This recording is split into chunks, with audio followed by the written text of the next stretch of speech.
Start. तो अब हम बात करेंगे exemptions in relation to the sports sector. थोड़ा सा service provided by recognized sports body, service provided by recognized sports body to recognized sports body, service provided by recognized sports body to another recognized body is exempt, and service provided by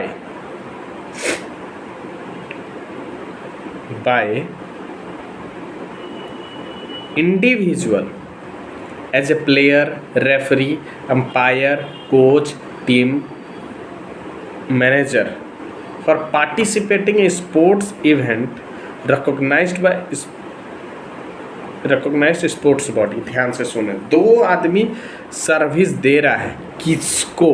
recognised sports body को। एक तो recognised sports body को दे रहा है तो exemptions में है। एक individual as player, umpire, coach, team manager दे रहा है, और कहाँ दे रहा है? रिकॉग्नाइज्ड स्पोर्ट्स बॉडी में दे रहा है, तो उस केस में भी एग्जेम्पशन है। बट सिलेक्टर, कमेंटेटर, सिलेक्टर और टेक्निकल एक्सपर्ट सर्विस देंगे तो एग्जेम्पशन में नहीं है, टैक्सेबल है। याद रखिएगा, तीन लोग स्पेशली टैक्सेबिलिटी में है। कमेंटेटर, टेक्निकल एक्सपर्ट और सिलेक्टर। ठीक है, आपको एक चीज़ याद रखना चाहिए, कंस्ट्रक्शन सेक्टर में ओरिजिनल वर्क और non original work. Original work पे रेसिडेंशियल डीलिंग है या प्रधानमंत्री आवास योजना के अंडर में कंस्ट्रक्शन सर्विस दिया गया है सर्विस, और उससे रिलेशन में है कुछ भी, रेसिडेंशियल प्लॉट हो या प्रधानमंत्री आवास योजना हो तो एग्जेम्पशंस में है। ठीक है, थोड़ा सा अदर पढ़ते हैं। देखिए, service provided by the specified organisations in relation to the class Mansarovar और हज प्रिविलेज इज एग्जेम्प्ट। ठीक है, बैंकिंग सेक्टर में भी आपको याद रखना है, service provided by banking sector to the basic saving account, Pradhan Mantri Jan धन योजना। याद रखें, कंस्ट्रक्शन में प्रधानमंत्री आवास योजना और बैंकिंग सेक्टर में सेविंग बैंक्स जो है प्रधानमंत्री जन धन योजना में एग्जेम्पशंस है। ठीक है, स्पोर्ट्स सेक्टर में वो वाला बहुत इंपॉर्टेंट था, ये इतना इंपॉर्टेंट नहीं है। ठीक है ना, हुआ, और फीफा वाला, ईफा वाला ये सब बेकार है, कब शेड्यूल्ड होगा वो अभी मुझे नहीं पता है।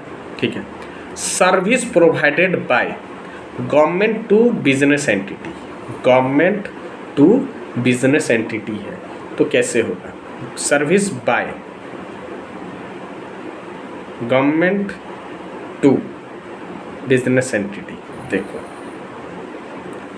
Assignment of rights to use the natural resource to the individual farmer, वो एग्जेम्पशंस में है।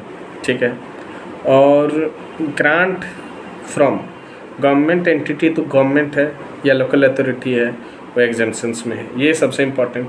Service by old age home run by government up to 25,000 for residents age is 65। अब ध्यान से सुने, मैं कुछ कंपैरिजन करके आपको बताना चाह रहा हूँ, ध्यान से सुने। पहला कंपैरिजन ये बताना चाह रहा हूँ कि चैरिटेबल एक्टिविटी के डेफिनेशन में मैंने एक चीज़ बताया था, कोई ट्रेनिंग प्रोग्राम है और वहाँ पे 65 एज से ज़्यादा लोग हैं, जो बूढ़े लोग हैं, 65 एज ज़्यादा है और वो रूरल एग्रीकल्चरल एरिया में रहते हैं, तो उनको चैरिटेबल ऑर्गेनाइजेशन एडवांसमेंट में दे, एजुकेशनल कुछ फैसिलिटी से रिलेटेड कुछ पढ़ाए लिखाए काम करे, तो वहाँ पे एग्जेम्पशंस था चैरिटेबल के लिए। यहाँ पे ये बोल रहा है गवर्नमेंट ने होम जो है ओल्ड एज होम जो रन कर रहा है और जहाँ पे कंसिडरेशन उनसे ले रहा है 25,000 रुपया, पर मंथ पर पर्सन जो है और सब कुछ बोर्डिंग लॉजिंग मेंटेनेंस सब चार्जेस मिला के एज 60 ईयर से ज़्यादा है तो एग्जेम्प्ट है, उससे ज़्यादा होगा तो टैक्सेबल हो जाएगा। तो मेरेटाइम ओवर टाइम चार्ज जो है वो टैक्सेबल है। इनलैंड कंटेनर इंपोर्ट कंटेनर से रिलेटेड जो बाय कस्टम ऑफिसर है वो छोड़ दो। एक इंश्योरेंस स्कीम में टोटल प्रीमियम गवर्नमेंट ये करेगा तब एग्जेम्पशन है। और service perform by the 234G और 234W एग्जेम्पशंस में है हुआ। और इंटरमीडिएट सर्विस है, ठीक है ना, और पब्लिक लाइब्रेरी है। थोड़ा सा ना ये रीड करके बता देता हूँ, ध्यान से सुने एक एक सर्विस। जो सर्विस, ध्यान से सुने, service provided by any person to the government, service provided by any person to the government क्या क्या। पहले service by fair price shop, जो राशन वाला शॉप होता है वो एग्जेम्पशंस में है। Service for interest under 234G और 234W, इससे रिलेटेड एक क्लैरिफिकेशन भी वहाँ जाके पढ़ लीजिएगा, ठीक है। वो उससे रिलेटेड कोई भी सर्विस गवर्नमेंट को दिया जा रहा है वो एग्जेम्पशंस में आएगा उसके लिए, ठीक है ना। इंश्योरेंस स्कीम जहाँ पर टोटल प्रीमियम गवर्नमेंट दे रहा है वो भी एग्जेम्पशंस में है, ठीक है। Training programme to the government दिया जा रहा है और जहाँ पे 75% और more expenditure borne by government है, ठीक है। Transport passenger by air where boarding and termination to the regional connectivity, वह रीजनल कनेक्टिविटी स्कीम में है वह। और airport avails consideration in the form of viability gap funding, तो वो सिचुएशन में भी एग्जेम्पशंस में है, ठीक है। Service relation to the any activity in relation to the क्या बोलते हैं 234G और 243W, ठीक है ना। इंटरमीडिएटरी सब्सिडरी सर्विस जो भी दे रहा है, इंटरमीडिएटरी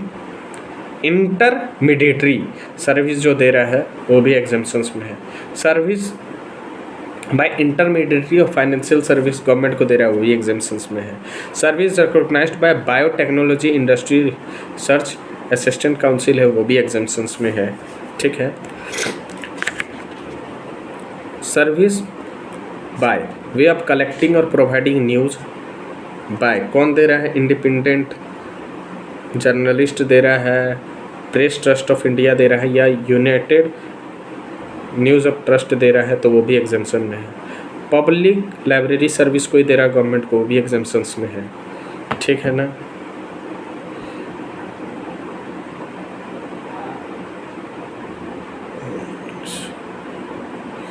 ठीक है। Exemption in relation to the cargo to the Nepal and Bhutan है, ठीक है।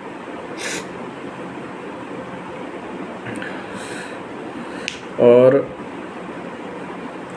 पब्लिक कन्वीनियंस जैसे provision of bathroom washroom laboratories urinals and toilets जो है, ठीक है, वो भी एग्जेम्पशंस में है। और एक चीज़ पढ़ सकते हैं जैसे ESI ने सर्विस दिया, कोल इंडिया प्रोविडेंट फंड ने दिया, ठीक है ना, कोल इंडिया प्रोविडेंट फंड ने, EFO ने दिया, नेशनल पेंशन स्कीम ने दिया, या national chain centre for cold chain development under the ministry हो रहा है वो एग्जेम्पशंस में है। पेंशन स्कीम है, ठीक है। लॉन्ग टर्म लीज जो है 30 साल से ज़्यादा वो एग्जेम्पशंस में है।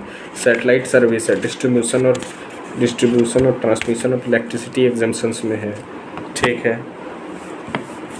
ये हमने टोटली इतनी पढ़ी, ठीक है। जो मेन कॉन्सेप्ट था हमने पढ़ लिया था, ठीक है ना। ये थोड़ा इम्पोर्टेंट था, ये भी क्लियर कर लिया। जय हिंद, जय भारत।